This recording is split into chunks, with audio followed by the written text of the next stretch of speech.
Friends, బాగున్నారా అందరూ?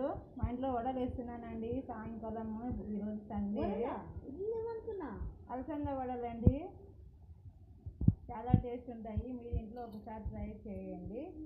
అలసంద వడలు లాంటి ఇడ్లీ వడ అన్నమాట.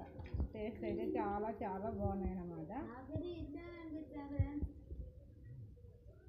పొద్దున ఇడ్లీ మిగిలినాయండి, చాలా మిగిలినాయి అన్నమాట. 2 ప్లేట్లు ఇడ్లీ మిగిలింది.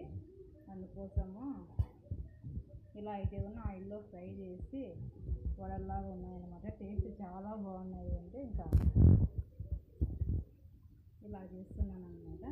ఈవినింగ్ మేము అయితే కూడా డైలీ అయితే కూడా రాగంజి అయితే కూడా తీసుకుంటున్నాము. టీ కాఫీ అయితే పక్కకు పెట్టేసాను. నేనైతే కూడా ఈ ఎండలకి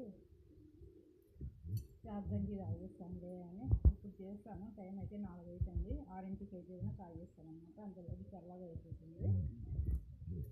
ఇదండి ఇడ్లీ అయితే కూడా మిగిలింటే కూడా ఎండలు కదా పులుపు వస్తుంది, చారేలు అనిపిస్తుంది. ఇలా ఒకసారి ఆయిల్లో ఫ్రై చేసుకొని దీని పైన పల్లీలు కూడా వేసుకొని తినేసేయండి. టేస్ట్ అయితే చాలా చాలా బాగుంది.